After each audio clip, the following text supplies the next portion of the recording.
Hey, Walter Sorrells back with more tips for the knife maker. Today, something a little different, a museum tour.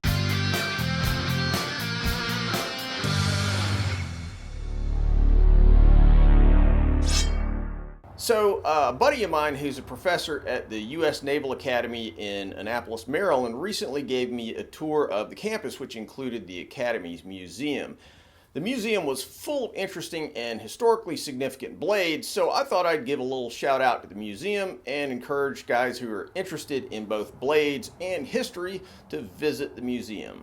If you like to nerd out on military history and military or nautical artifacts, the museum's worth a visit just on that score. It's got tons of beautiful, detailed ship models from the age of sail to modern ships that are still in service in the US Navy, along with a lot of cool nautical artifacts, including an original German Enigma machine and the flag that spawned the expression, "Don't give up the ship."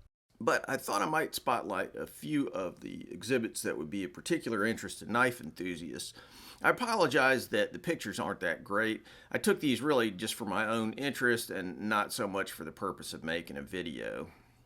Since my specialty as a smith is Japanese swords, the first blade I'll point out is this sword, which was surrendered on the USS Missouri during the Japanese surrender at the close of World War II. It was the personal sword of Vice Admiral Denshichi Okochi. As you can see, it's mounted and enclosed in the sheath, so it wasn't really possible to see the tang. As a result, I couldn't tell if it was a traditionally made sword or just a wartime type. But, gauging from the visible portion of the sword and the status of the owner and the gravity of the occasion, all that stuff, I'd really imagine it was a traditionally forged blade of some quality. But that's just a guess. There's no information about the smith or the age of the blade in the exhibit. Another Japanese sword on display was recovered from a Japanese two-man submarine which ran aground at Pearl Harbor. Ensign Kazuo Sakamaki was captured and his sword was recovered from the sub. Sakamaki had the misfortune to become the first POW captured by the U.S. during World War II. Or, I don't know, maybe it was actually good fortune. All the other mini-sub crew members who attacked Pearl Harbor died in the attack, so could have been worse. And here's a Japanese bayonet captured on Guadalcanal. This might seem a little mundane, but think of it this way. Bayonet charges were a major feature of Japanese tactics in the Pacific. It's the last time I can think of, anyway, that bayonets had a significant part in the playbook of a major military power. So in that sense, this blade kind of stands as a tragic monument to the military blade, which had spent thousands of years as king of the battlefield. I couldn't help feeling struck by the sober feeling of the location when I took the tour of the Naval Academy, and it was only reinforced in my visit to the museum. How many young men, and in recent years young women, had launched illustrious military careers from the Naval Academy, or in many sad cases went on to give their lives on behalf of the nation? Many of the exhibits in the museum really spoke to that. Here's a blade owned by Commander James Hughes during the sinking of the USS Panay in World War II. The sword was recovered from the wreck. Apparently, Commander Hughes was incapacitated during the attack, and his second officer was also wounded in the throat. So apparently he wrote orders to return fire in his own blood. Commander Hughes fortunately recovered and wore the sword for the rest of his career. This sword, belonging to Ensign Richard Glenn, was recovered from the Arizona after it was sunk in Pearl Harbor. Glenn was not killed during the attack, but did die later in another action near Guadalcanal. This sword belonged to Commander Richard Aulick, the first graduate of the US Naval Academy. And here are a couple of spectacular naval dirks dating from the 19th century.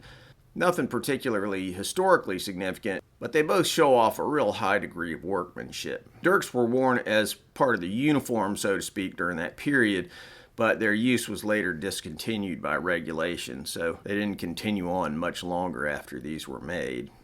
Here are a number of swords owned by U.S. naval commanders. Again, just a really high level of craftsmanship and ornamentation. They just don't make them like this anymore. Final object, this is really cool. It's a boarding axe. These were intended to be used when you were attacking and boarding an enemy ship. It's really pretty interesting and unusual just from a blade making perspective. I think I'll try to make one of these at some point. If all goes well, I'll do a video about it. Anyway, if you get a chance to visit the Naval Academy, don't miss the museum. It's a treasure trove for anybody who's interested in blades. If you're a bladesmith, you'll find some inspiration for your own work here, and if you're just a fan of blades, history, or militaria, it's a terrific gem of a museum and definitely worth the trip. Thanks for watching, guys. If you like what we're doing here, please subscribe and make sure that you click on that bell so you get notified of all the latest videos. Want to buy a knife from me? Check out my modern blades at tacticsarmory.com. Digging the channel?